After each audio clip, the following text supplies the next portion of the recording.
الحمد للہ رب العالمین والصلاة والسلام علی اشرف الانبیاء والمرسلین وعلی آلہ واصحابہ اجمعین۔ قال اللہ تعالی وتبارک فی القرآن المجید والفرقان الحمید فی شان حبیبہ مخبرا وعامرا ان اللہ وملائکتہ یصلون علی النبی یا ایہا الذین آمنوا صلوا علیہ وسلموا تسلیما۔ اللہم صلی علی سیدنا و مولانا محمد معدن الجود والکرم صلاۃ و سلاما علیک یا سیدی یا رسول اللہ وعلی آلک و اصحابک یا حبیب اللہ۔ تمام حمد و ثنا، تعریف و توصیف اللہ جل مجدہ الکریم کی ذات بابرکات کے لیے، جو خالق کائنات بھی ہے اور مالک شش جہات بھی۔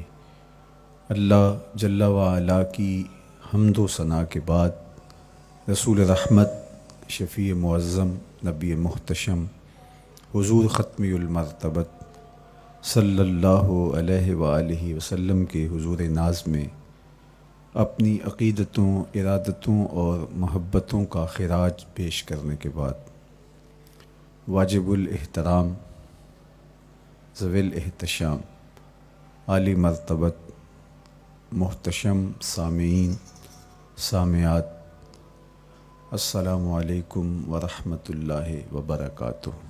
موسم رحمت ربیع الاول کی بہاریں جلوہ ساماں ہیں، اور میں اور آپ حضور کے تذکار حسن کی خوشبو لینے موجود ہیں۔ آقا کریم علیہ السلام کے جمال جہاں آرا کی تابانیاں اور جلوہ سامانیاں ہمارے ذوق کی تسکین، قلب کا قرار، روح کی ٹھنڈک، ایمان کی تازگی، عشق و محبت کی نہضت کا سبب اور ذریعہ ہے۔ آقا کریم علیہ السلام کے فضائل، حضور علیہ الصلاۃ والتسلیم کے خصائل اور آپ کے شمائل بیان کرنا شروع سے ہی اہل ایمان کا طریقہ رہا ہے۔ خصائل حضور کی سیرت کے عنوان کو کہا جاتا ہے، فضائل حضور کی عظمت و رفعت حضور کے معجزات کا عنوان ہے، شمائل حضور کے اعضائے نور کا تذکرہ جاں فضا ہے، حضور کے حسن و جمال کی باتیں ہیں۔ آقا کریم علیہ السلام کے شمائل پر، خصائل پر، فضائل پر علماء نے بہت کام کیا، تصنیفات چھوڑیں، محدثین نے اس عنوان سے باب باندھے۔ قیامت تک آنے والی انسانیت کے لیے حضور کی سیرت، حضور کے کردار کے عنوانات کتب میں نقش ہیں۔ حضور کی فضل و عظمت کے حوالے، حضور کے معجزات کا بیان، حضور کی رفعت کی کہانیاں اور آقا کریم کو اللہ کی طرف سے عطا کردہ مراتب جلیلہ کا بیان، یہ بھی محبوب موضوع رہا اہل علم کا، اہل محبت کا۔ لیکن حضور علیہ السلام کے شمائل، حضور کی صورت کا بیان، حضور کے حلیہ نور کی باتیں، یہ بھی ترک نہیں ہوئیں۔ عمومی طور پہ ہم شخصیات کے کردار کے حوالے سے، ان کی عادات کے حوالے سے، ان کے خصائل کے حوالے سے، ان کی تعلیمات کے حوالے سے پڑھتے ہیں۔ ان کے شمائل کے حوالے سے اتنی زیادہ تفصیلات نہیں ہوتی، لیکن کائنات میں ذات رسالت مآب صلی اللہ علیہ وآلہ وسلم وہ ذات ستودہ صفات ہے جن کے شمائل کو اس تفصیل سے بیان کیا گیا کہ یہ بھی صحابہ نے بیان کیا کہ حضور کے سر انور اور مبارک داڑھی میں سفید بال کتنے تھے۔ آپ کو کسی کا اتنا محفوظ حلیہ نہیں ملے گا۔ حضور علیہ السلام کی زلفوں کے خم کیسے تھے، حضور کی رنگت سے لے کر کے حضور کے اعضائے بدنیہ کے توازن، حسن اور جمال کی کہانیاں آپ کتب احادیث میں، شمائل کی کتابوں میں بکھری ہوئی نظر آئیں گی۔ اور کیوں نہ ہو، جس کے حسن کے قصیدے میرے رب نے بھی بیان کیے ہیں۔ کبھی حضور کے چہرہ نور کا ذکر کرتے ہوئے والضحیٰ واللیل اذا سجا، کبھی حضور علیہ السلام کی مبارک زلفوں کا تذکرہ کرتے ہوئے حامیم، کبھی آقا کریم علیہ الصلاۃ والسلام کے مبارک ہاتھوں کا، کبھی دیگر اعضائے بدنیہ کا ذکر قرآن نے کیا۔ حضور کے سینہ اقدس کی کہانی قرآن نے بیان کی۔ حضور علیہ الصلاۃ والسلام کی مازاغ آنکھوں کا تذکرہ قرآن نے کیا، تو پھر یہ محبوب اور مرغوب موضوع کیوں نہ ہوتا۔ اور آقا کریم کو اللہ نے وہ جمال دیا تھا، وہ حسن عطا کیا تھا، وہ خوبصورتی دی تھی جو حضور کا ہی حصہ ہے۔ ویسے اللہ کا ہر پیغمبر، ہر نبی، ہر رسول خوبصورت ہوا۔ کوئی نبی ایسا نہیں ہے جو خوبصورت نہ ہوا ہو، یہ اللہ کا انتخاب ہے۔ آپ تو دکان پہ سیل مین بھی رکھیں تو اس کی باقی قابلیت کے ساتھ ساتھ اس کی شخصیت کو آپ دیکھتے ہیں کہ جو خوش شکل ہو، آنے والے کو متاثر کر سکے، باوقار لگے، تو جس کو اس نے نبی بنانا تھا تو اس کو اس نے یوں ہی یہ عظمت اور یہ رفت عطا کر دینی تھی۔ تو اللہ کا ہر نبی حسین، ہر نبی جمیل، لیکن جو جمال، جو خوبصورتی، جو حسن، جو شان و شوکت اللہ نے میرے اور آپ کے آقا و مولا حضور ختمی المرتبت کو عطا کی، وہ حضور کا ہی مقسوم ہے، وہ حضور علیہ السلام کا ہی حصہ ہے۔ سر انور سے لے کر پائے نور تک حضور کا ہر عضو بدن خوبصورتی کا مرقع اور جمال کا معیار ہے۔ خوبصورتی کیا ہوتی ہے، حسن محمد کو دیکھ لو۔ کوئی عیب، کوئی نقص حضور کے پاکیزہ وجود میں نہیں رکھا گیا۔ خلقت مبرأ من کل عیب، حضور کے سامنے حضرت حسان بن ثابت نے یہ پڑھا اور آقا کریم نے اس پر خوشی کا اظہار کیا اور اللہ کی بارگاہ میں دعا کی، اللہم ایدہ بروح القدس، جبریل امین سے اللہ اس کی مدد فرما۔ تو انہوں نے یہ بات کہی کہ آپ کو ہر عیب سے مبرہ رکھا گیا ہے، آپ کا پیکر نور، آپ کا وجود مسعود حسن و جمال کا ایسا مرقع بنایا گیا کہ جس میں کوئی نقص نہیں رکھا گیا۔ صوری حسن بھی عطا کیا گیا، مانوی حسن بھی عطا کیا گیا۔ حضور کے اعضاء کا جو ظاہری حسن تھا وہ بھی اپنی مثال آپ تھا، اور جو باطنی جمال اور باطنی حسن اور باطنی کمال عطا کیا گیا تھا وہ بھی اپنی مثال آپ ہے۔ اگر حضور علیہ السلام کے مبارک ہاتھوں کو جمال دیا گیا ہے، لیکن جو توانائی عطا کی گئی، جو طاقت عطا کی گئی، ید اللہ کے جو جلوے ان ہاتھوں میں رکھے گئے، وہ بھی ایک دل آویز کہانی ہے۔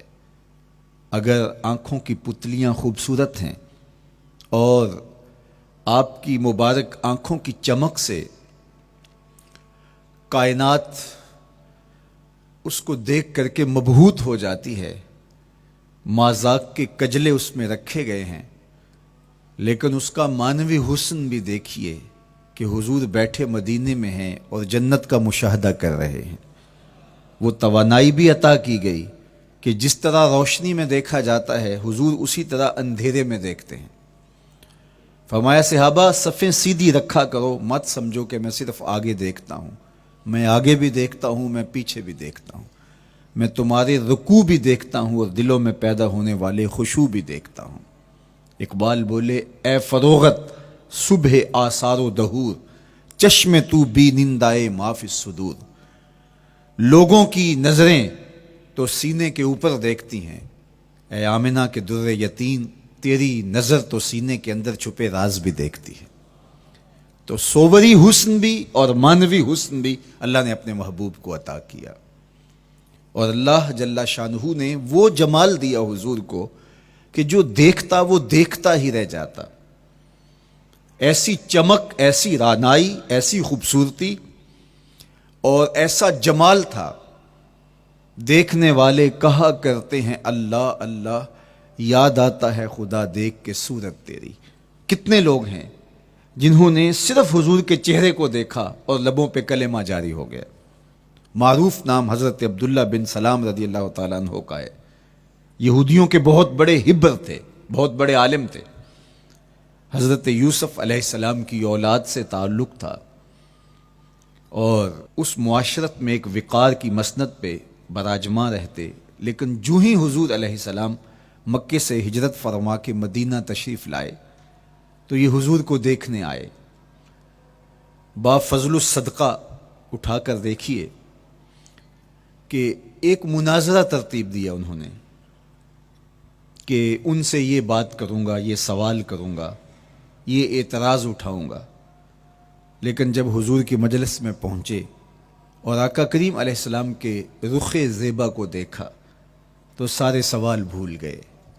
رومی بولے اے لقائے تو جواب ہر سوال، حل شود ہر مشکلت بے کی لوکال۔ تیری ملاقات ہی تو سارے سوالوں کا جواب ہے، تیرا ایک بار دیکھ لینا ہی تو سارے مسئلے حل کر دیتا ہے۔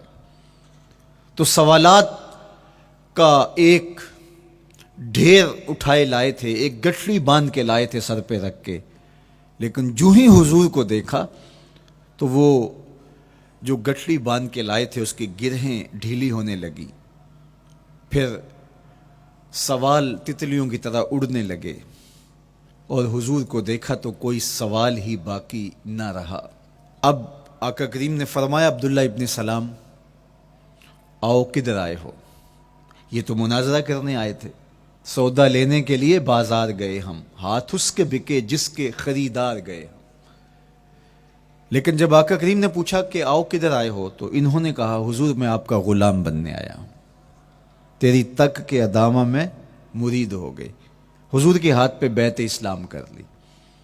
اب جن لوگوں نے عبداللہ ابن سلام کو تیار کر کے بھیجا تھا وہ امید میں تھے کہ تھوڑی دیر کے بعد ہم سنیں گے کہ انہوں نے سخت سوال کیے اور مسلمانوں کے نبی ان کا جواب نہیں دے پائے، لیکن جب ان کے کانوں تک یہ خبر پہنچی کہ عبداللہ بن سلام نے تو کوئی سوال ہی نہیں کیا بلکہ وہ محبوب کی نگاہوں کا شکار ہو گئے، اور انہوں نے دیکھتے ہی حضور پر تن من سب کچھ نچھاور کر دیا اور لبوں پہ کلمہ جاری ہو گیا، تو وہ صبر نہ کر سکے اور عبداللہ ابن سلام کے پاس پہنچے اور جا کے کہا کہ تو نے یہودیت کی ناک خاک آلود کر دی، تم نے کوئی سوال کیا ہوتا، انہوں نے جواب دیا ہوتا اور پھر تم نے مان لیا ہوتا تو ہم سمجھ جاتے کہ ایک عالم تھا، علمی پیاس بجھ گئی، مطمئن ہو گیا، لیکن یہ عجیب کہانی ہے، سنا ہے تم نے کوئی سوال بھی نہیں اٹھایا، انہوں نے جواب بھی نہیں دیا، بس تم نے ان کو دیکھا اور دیکھتے ہی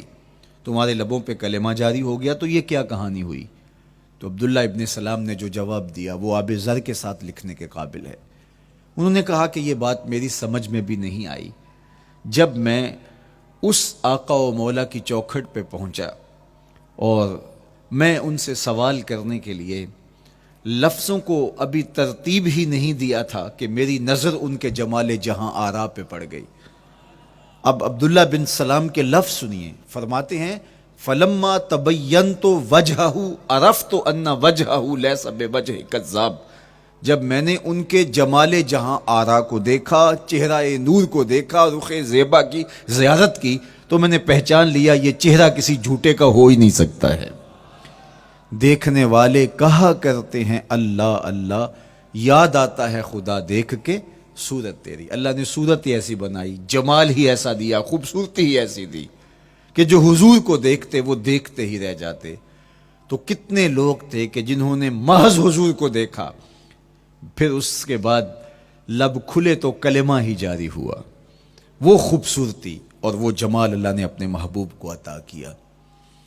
آقا کریم علیہ الصلوۃ والسلام کا ایک ایک عضو بدن خوبصورتی کا مرقع تھا، بلکہ خوبصورتی کا معیار تھا۔ حسن کیا ہوتا ہے، حسن کا معیار کیا ہوتا ہے، جمال کسے کہتے ہیں، خوبصورتی کی تعریف کیا ہے، اعضائے محمد صلی اللہ علیہ وآلہ وسلم کا توازن دیکھ لو، تمہیں پتہ چلے گا کہ حسن کسے کہتے ہیں۔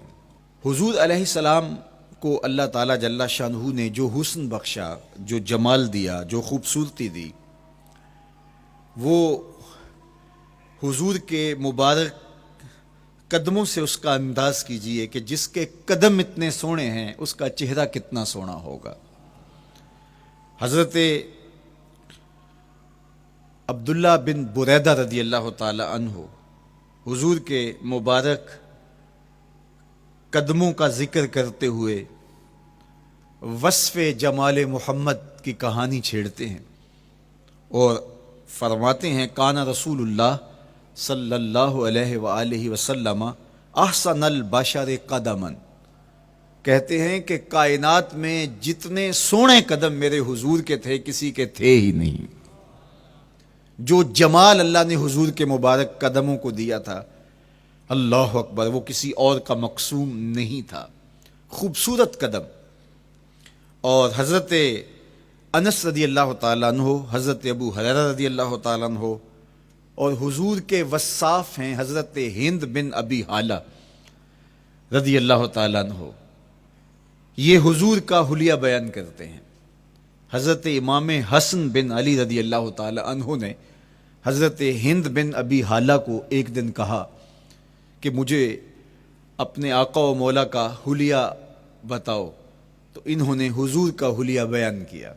یہ حضور کے وصاف ہیں، چونکہ انہوں نے حضور علیہ السلام کو بہت قریب سے دیکھا اور آقا کریم علیہ السلام کی زیارت سے مالا مال ہوئے۔ ویسے حضرت امام حسن نے بھی تو حضور کو دیکھا تھا، اور بھی اصحاب نے حضور کو دیکھا تھا۔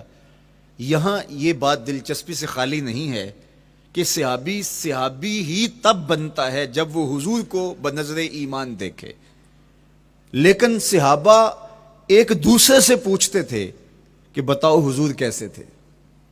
میاں تم نے نہیں دیکھا؟ تو وہ کہتے تھے دیکھ کر بھی نہیں دیکھا۔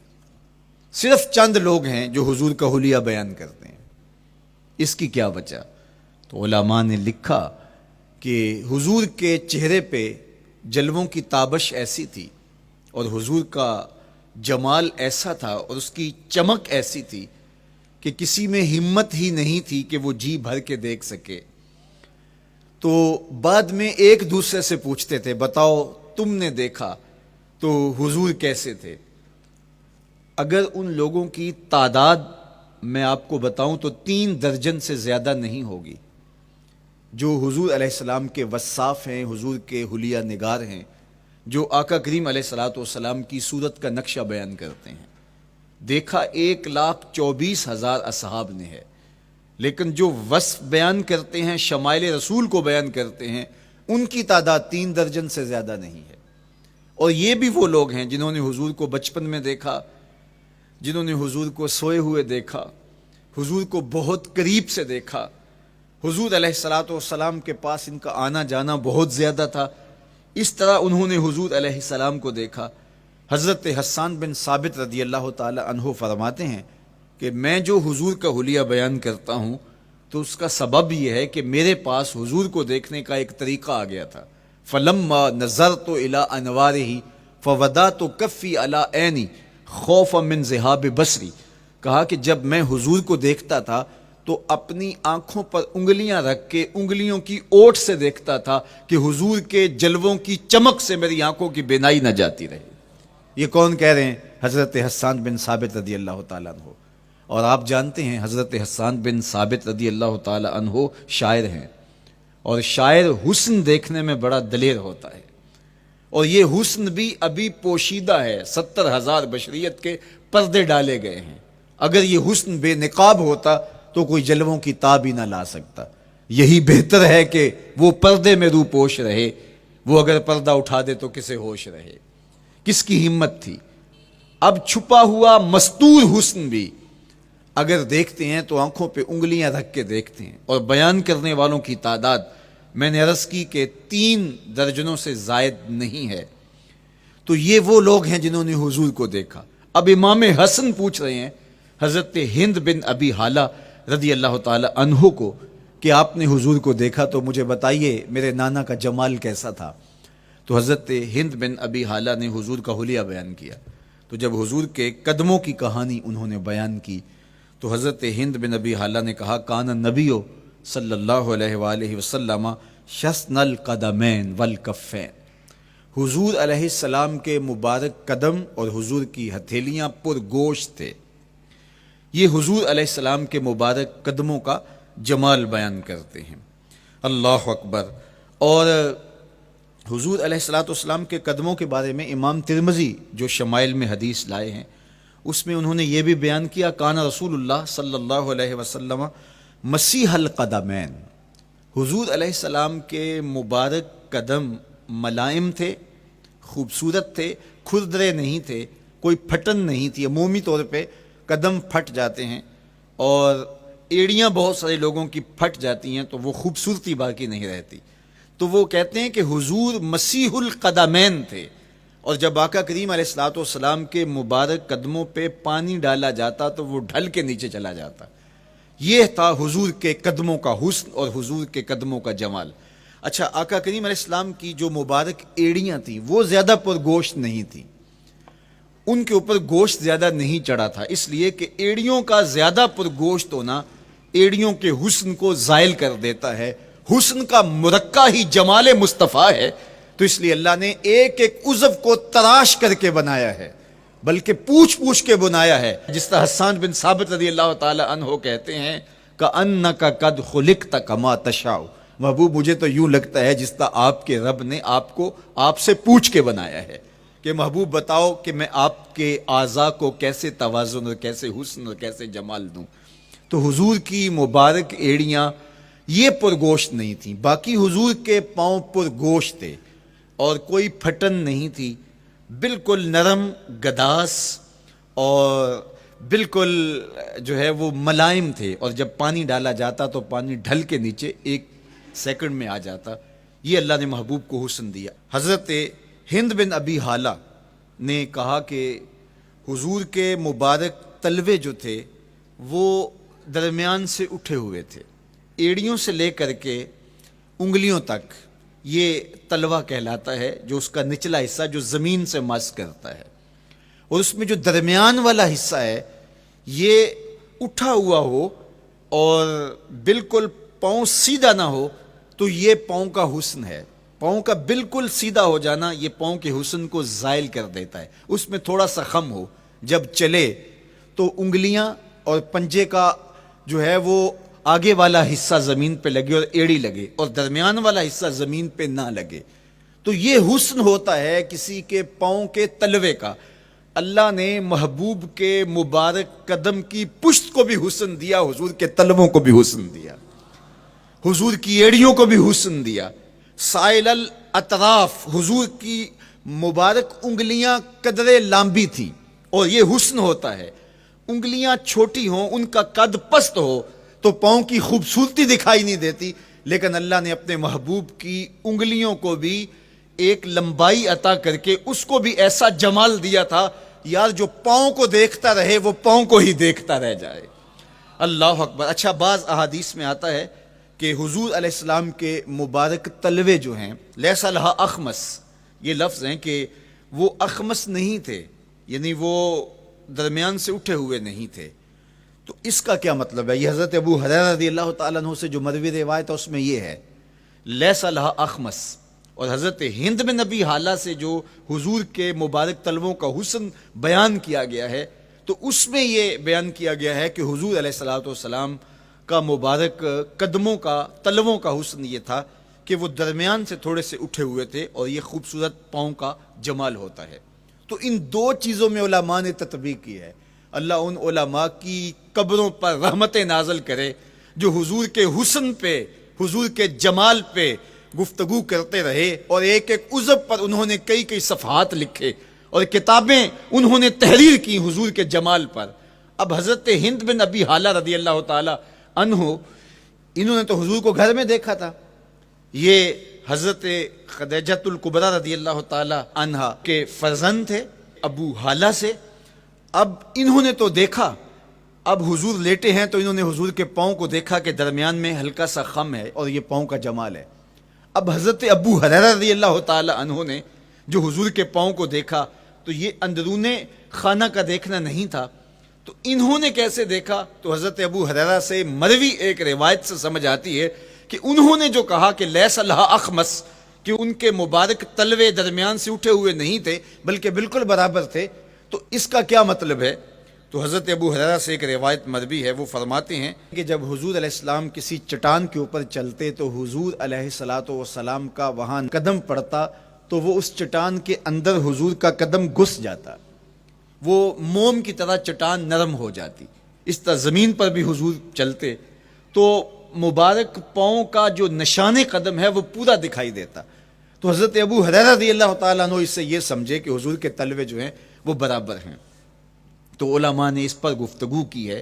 ایک تو حضور جب چلتے تھے تو آقا کریم پورے زور سے قدم زمین پہ رکھتے تھے اور اس وقار سے چلتے تھے کہ جس طرح حضور اونچائی سے نیچے کی طرف اتر رہے ہوں۔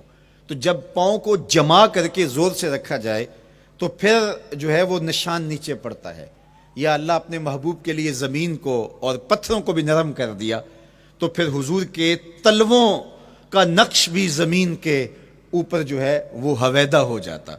سلطان قاتیبائی نے ایک ایسا ہی پتھر جس کے بارے میں شنید تھی کہ اس پر حضور کے قدموں کا نقش موجود ہے، تو انہوں نے 20,000 دینار کے اندر وہ خریدا اور انہوں نے یہ کہا کہ جب میں فوت ہو جاؤں تو حضور کے قدموں کے نشان والا پتھر میری قبر کے سرہانے بطور کتبہ لگایا جائے۔ علامہ شہاب الدین خفاجی علیہ رحمہ لکھتے ہیں ہوا موجود الی الآن، وہ اپنے دور میں کہانی بیان کہتے ہیں وہ آج بھی سلطان قاتیبائی کی قبر کے سرہانے وہ پتھر نصب ہے جہاں حضور کے قدموں کے نشان موجود ہیں۔ اللہ اکبر۔ تو آقا کریم علیہ الصلوۃ والسلام کے مبارک تلوے، حضور علیہ السلام کی کم گوشت تراشی ہوئی ایڑیاں اور مسیح القدمین، حضور علیہ السلام کے ملائم نرم گداز پاؤں، ان کا حسن اور ان کا جمال، اور آقا کریم علیہ السلام کے قدموں کی انگلیاں جو قدرے لمبی تھی اور ان میں جو درمیان والی انگلی تھی وہ زیادہ لمبی تھی، اس پر حضرت میمونہ بنت کردم رضی اللہ تعالی عنہا اس انگلی کا حسن بیان کرتی ہیں، کہتی ہیں مجھے شوق ہوا کہ میں حضور کو دیکھوں، تو اپنے والد گرامی کے ساتھ حجۃ الوداع کے موقع پر میں بھی سعادت حج پا رہی تھی، تو حضور کو ملنے کے لیے جب ہم پہنچے تو آقا کریم اونٹنی کے اوپر سوار تھے، ناکا پر جلوہ فراز تھے، تو میرے میں ہمت نہ ہو سکی کہ حضور کے چہرے کو دیکھ سکوں۔ ایسا جلوہ، ایسا جمال، اللہ اکبر، اور ایسا روب اور ایسی چمک چہرے کی اور تابشیں تھیں کہ میرے اندر ہمت نہ ہو سکی کہ میں حضور کے چہرہ نور کو دیکھ سکوں۔ اب آقا کریم اونٹنی پہ سوار تھے تو میں حضور کے مبارک پاؤں کو دیکھنے لگی، میں بس حضور کے پاؤں کا جمال اور خوبصورتی دیکھنے لگی، اسی میں کھو گئی۔ اب حضرت میمونہ بنت کردم رضی اللہ تعالی عنہا حضور کے مبارک قدموں کی ایک انگلی کا حسن بیان کرتی ہیں۔ اللہ اکبر۔ حضرت میمونہ بنت کردم سے یہی ایک روایت مروی ہے، ساری زندگی ان کے پاس سرمایہ یہی تھا، جب کسی مجلس میں جاتی تو وہ کہتی تمہیں بتاؤں حضور کی مبارک انگلی کا حسن کیا تھا؟ یہ سرمایہ ساتھ لیے لیے پھرتی کہ میں نے حضور کی انگلی کو دیکھا ہے، میں نے حضور کے قدم اور حضور علیہ السلام کے تلووں کی زیارت کی ہے. تو وہ اس حسن کو بیان کرتے ہوئے کہا کرتی تھی فما نسیتو فی ما نسیتو طولا اصبع قدمہ السبابہ علی سائر اصابعہ.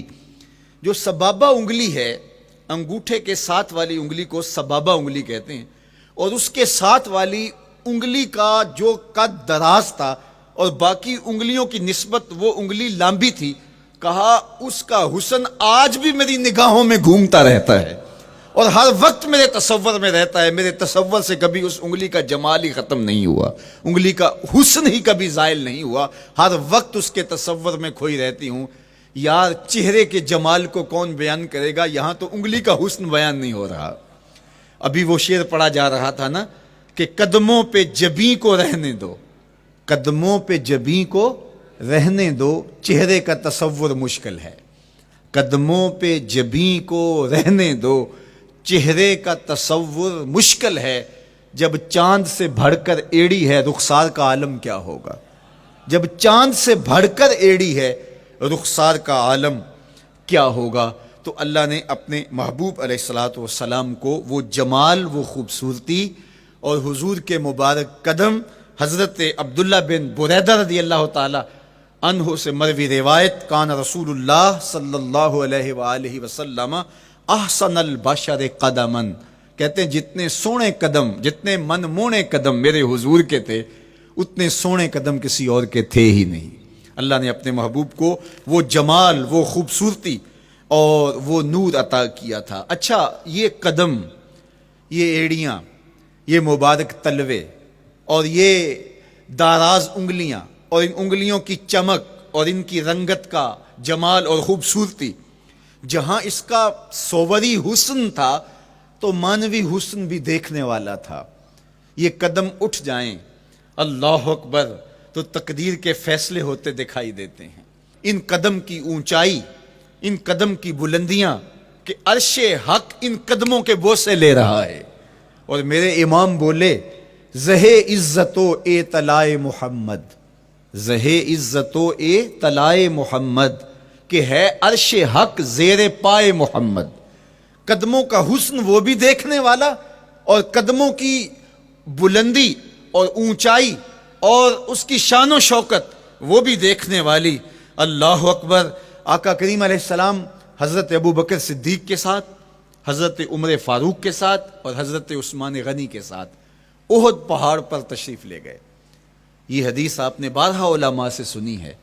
احد کی چھاتی پہ جب حضور کے قدم آئے، اللہ اکبر، تو وہ خوشی سے جھوم اٹھا، مقدر جاگ گئے، بخت بیدار ہو گئے. ان کے قدم جو کہ اس شاک کی آنکھوں کی ٹھنڈک ہے، جب چھاتی پہ آ جائیں تو کون عاشق نہیں جھوم جائے گا. یہ تو حضور کے قدموں کے حسن کو بیان کیا جا رہا ہے.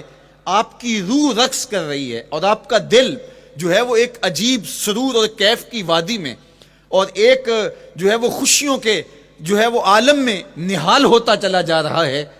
لیکن یہ قدم جب چھاتی پہ آیا تو پھر احد، ظاہر تو پتھر ہے احد، لیکن حضور سے پتھر بھی پیار کرتے ہیں. فرمایا احد جبل یحبنا ونحبہ، احد ہم سے پیار کرتا ہے، پہاڑ ہے، پتھر ہے، لیکن ہم سے پیار کرتا ہے، ہم اس سے پیار کرتے ہیں. اس کائنات میں صرف سرکش انسانوں اور جنوں کے علاوہ کائنات کی ہر شے حضور سے پیار کرتی ہے، حضور سے محبت کرتی ہے. آؤ میں تمہیں پیار کی ایک اور کہانی سناؤں. مسجد نبوی ہے، آقا کریم تشریف فرما ہیں، منبر پہ جلوہ فراز ہوئے. ابھی واز کا آغاز ہی کرنا چاہ رہے تھے کہ ایک جانب سے رونے کی آواز آنے لگی. صحابہ کہتے ہیں رونے والا اس درد سے روتا ہے کہ لگتا تھا کلیجہ پھٹ جائے گا. کنا قتل خلوچ، جس طرح اونٹنی کا بچہ بچھڑ جائے اور وہ اس کے غم میں، اس کی جدائی میں درد سے روکتی ہے، چیختی ہے، چلاتی ہے، رونے والے کا انداز درد ایسا ہی تھا اور لگتا تھا کہ جس طرح اس کا کلیجہ پھٹ جائے گا. صحابہ دائیں بائیں دیکھتے ہیں لیکن رونے والا دکھائی بھی نہیں دیتا، اور ماحول کے اندر اس طرح درد پھیل رہا ہے کہ سینوں میں دل لرز رہے ہیں اور عجیب کیفیت طاری ہو گئی. حضور ابھی بیٹھے ہیں، خطبے کا آغاز بھی نہیں ہوا اور رونے والا کیف و درد میں روتا چلا جا رہا ہے. فنزل النبی صلی اللہ علیہ وسلم عن المنبر، حضور ممبر سے نیچے تشریف لائے. صحابہ کی آنکھیں محو حیرت ہیں، استجاب کا عالم ہے. یہ کون رو رہا ہے اور اتنے درد سے رو رہا ہے اور دکھائی بھی نہیں دے رہا؟ آقا کریم ممبر سے نیچے جلوہ فراز ہوئے، ایک سمت بڑھے. کھجور کا خشک تنا پڑا تھا.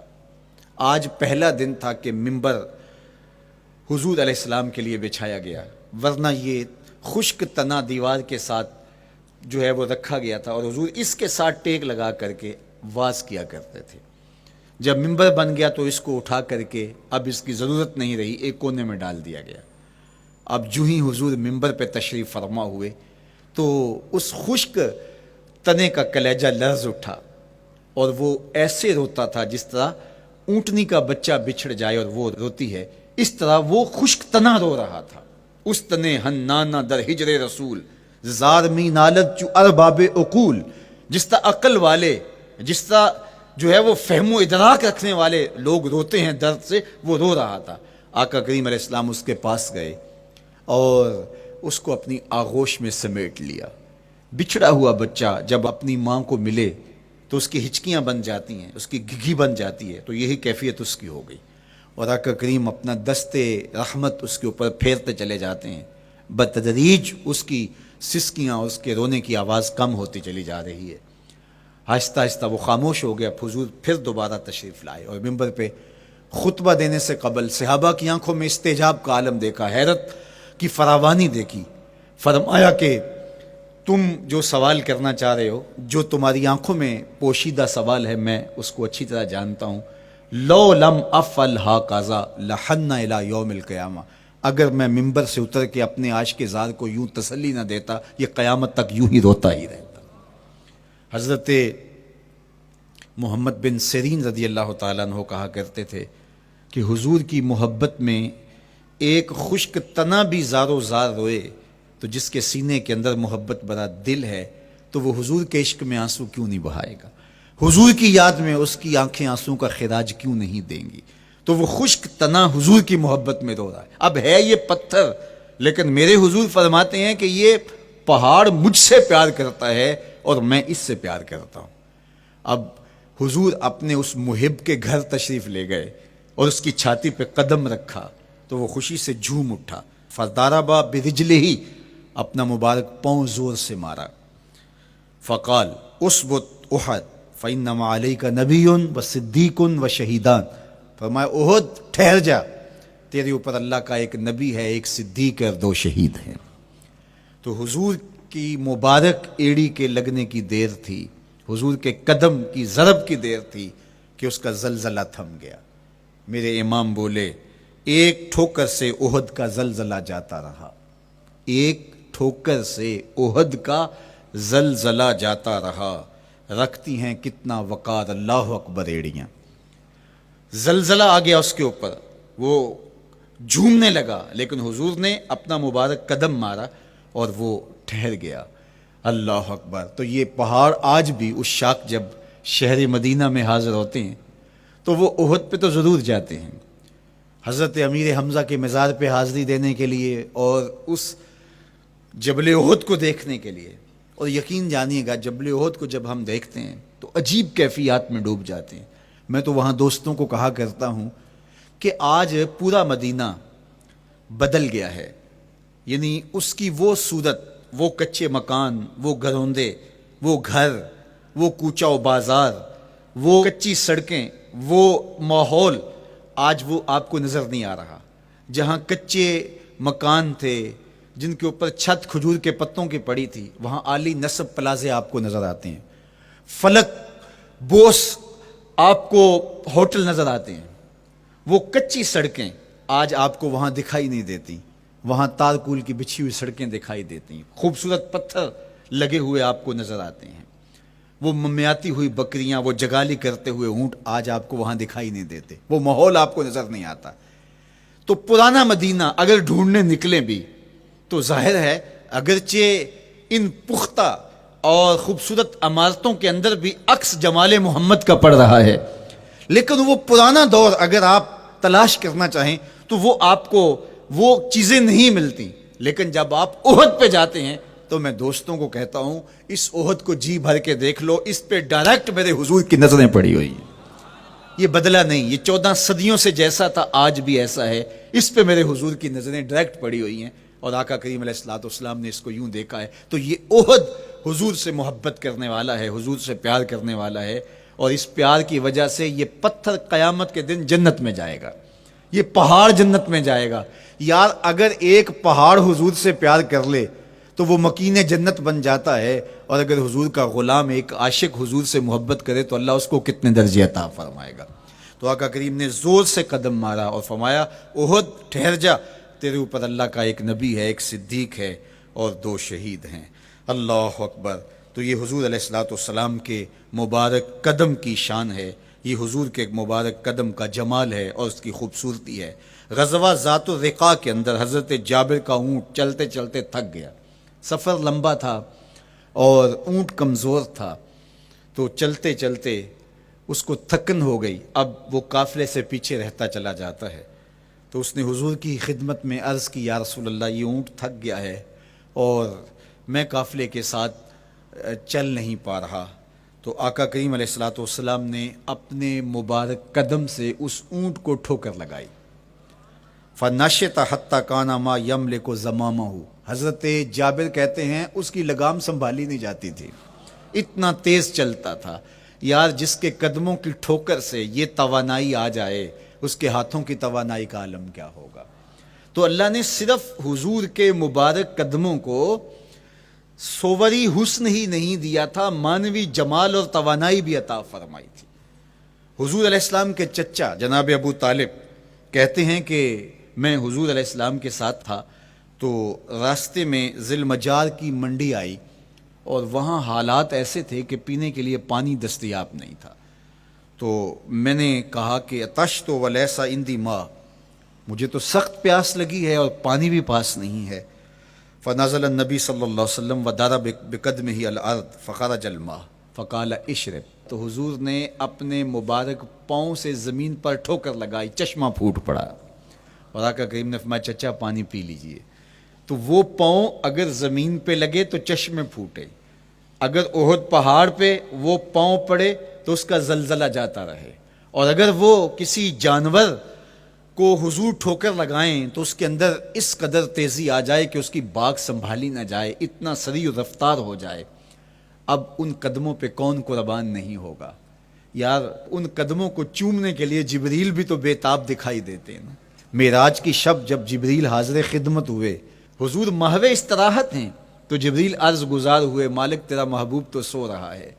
اللہ اکبر, تبارک اللہ شان تیری, تجھی کو زیبا ہے بے نیازی, کہیں پہ جوش لن ترانی کہیں تقاضے وصال کے تھے.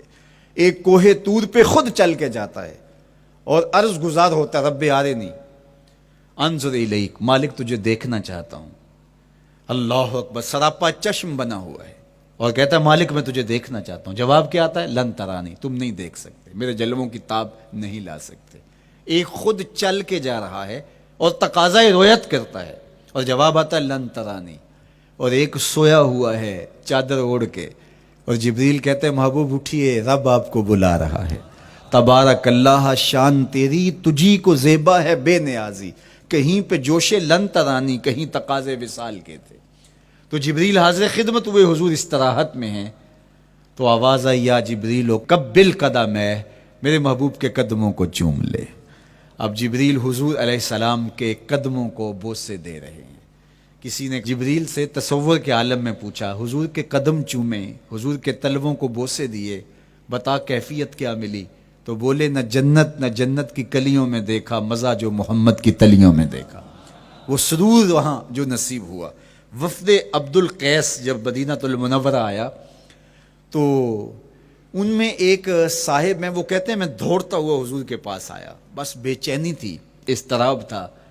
جب آپ مدینہ المنورہ میں جاتے ہیں تو آپ کو جا کے گاڑی اتارتی ہے اور آپ ہوٹل میں سامان رکھتے ہیں, تو پھر کتنی جلدی ہوتی ہے کہ جلدی سے غسل کریں اور جلدی سے نیا لباس پہنیں اور جا کے ہرے گنبد کو دیکھیں, حضور کی مبارک مسجد کی زیارت کریں, ان کوچہ و بازار میں جائیں جہاں حضور کے مبارک قدم لگے تھے۔ اللہ اکبر۔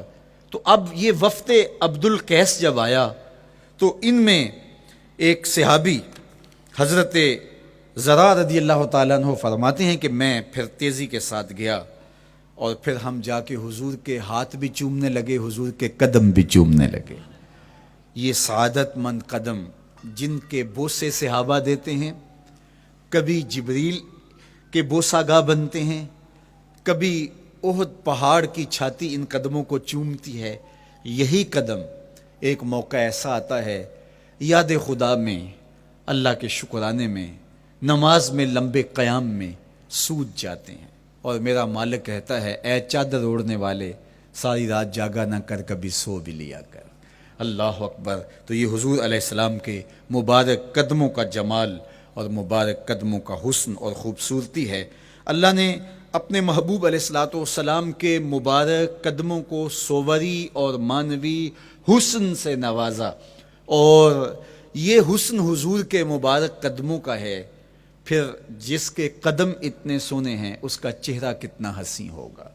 ایک سوال اٹھ سکتا ہے کہ حضور کے حسن کو بیان کرنے کا مقصود کیا ہے؟ تو صاحب، کسی کے حسن کو بیان کرنے کا مقصود یہی ہوتا ہے کہ اس سے پیار اور محبت کا ربط قائم ہو، اور اگر قائم ہے تو مضبوط ہو۔ ہم حضور علیہ السلام کے حسن کو بیان اسی لیے کرتے ہیں، اور محدثین نے اس پر باقاعدہ کتابیں اسی لیے لکھیں، اور کتب حدیث میں باقاعدہ شمائل رسول پہ باب اسی لیے باندھے تاکہ لوگوں کے سینے میں حضور کی محبت کی جوت لگے، اور وہ جو شعلہ جوالہ ان کے سینے میں حب رسول کا ہے وہ اور بھڑک اٹھے، اور بندہ جس سے محبت کرتا ہے پھر اس کی اطاعت بھی کرنے لگ جاتا ہے۔ تو جو محبوب اتنا سونا ہے، اتنا جمال آفریں ہے، اور جس کے قدم اتنے سونے ہیں، پھر اس کے نقش قدم کو کیوں نہ تھام لیں، اس کے نقوش پا کو خضر راہ کیوں نہ بنا لیں، پھر ان کے اٹھنے والے قدموں پر اپنی زندگی کیوں نچھاور نہ کر دیں۔ اگر سر پہ رکھنے کو مل جائے نقش نال حضور تو کہیں کہ ہاں تاجدار ہم بھی ہیں۔ یعنی وہ قدم تو قدم رہا، اس قدم کی رعنائیاں، اس کی خوبصورتیاں، اس کا جمال اور اس کا حسن تو حسن رہا۔ جہاں وہ مبارک قدم لگا، جہاں وہ نقش لگا، اگر وہ نقش بھی سر پہ رکھنے کو مل جائے تو کہا کہ اگر سر پہ رکھنے کو مل جائے نقش نال حضور، حضور علیہ السلام کا قدم تو جزو بدن رسول ہے۔ حضور علیہ السلام کے مبارک قدموں میں وہ جو نالین تھی، اس نالین کا بھی نقش وہ اگر سر پہ رکھنے کو مل جائے تو ہم زمانے کے تاجدار کہلائیں گے، اور جن کے سر پہ حضور کا قدم آ جائے ان کا مرتبہ کیا ہوگا۔ تو یہاں اس نقش کو بھی دیکھیے، حضور کے مبارک قدموں میں جو نالین آیا اس کو نالین شریف کہتے ہیں۔ اس نال کو نال شریف یا ان نالین کو نالین شریف کہا جاتا ہے، اس لیے کہ وہ حضور کے مبارک جسم سے جڑ گئے، حضور سے ان کا ربط پیدا ہو گیا، وہ جزو بدن رسول نہیں ہیں، تو اس کا یہ مرتبہ ہے۔ تو پھر حضور علیہ السلام کی شان اور حضور کی عظمت کیا ہوگی، اللہ اکبر۔ بلکہ حضور علیہ السلام کے نالین جہاں رکھے جائیں، وہ کسی نے کہا نا کہ ذرے اس خاک کے تابندہ ستارے ہوں گے، ذرے اس خاک کے تابندہ ستارے ہوں گے جس جگہ آپ نے نالین اتارے ہوں گے۔ وہ جگہ جہاں حضور کے قدم نہیں، حضور کے قدموں سے مس ہوئے ہوئے نالین رکھے جائیں، وہاں جو ذرے اس نالین کے تلووں کو چومتے ہیں وہ بھی آسمان کے ستاروں سے اس شاخ کو حسین دکھائی دیتے ہیں، وہ بھی زیادہ چمکدار دکھائی دیتے ہیں، اور اس شاخ کی آنکھوں کا سرما اور ان کے دل کا قرار اور روح کی ٹھنڈک قرار پاتے ہیں۔ تو یہ ہے حضور علیہ السلام کی نسبت کا احترام اور حضور کی محبت کا اثر جو اس شاخ کے سینے میں محسوس کیا جاتا ہے۔ اللہ مجھے آپ کو اپنی خاص پناہیں، امان اور حفاظتوں کا حساب بخشے۔ کار ما آخر شدو آخر ز ما کار نشد، مشت خاک ما غبار کوچائے یار نشد۔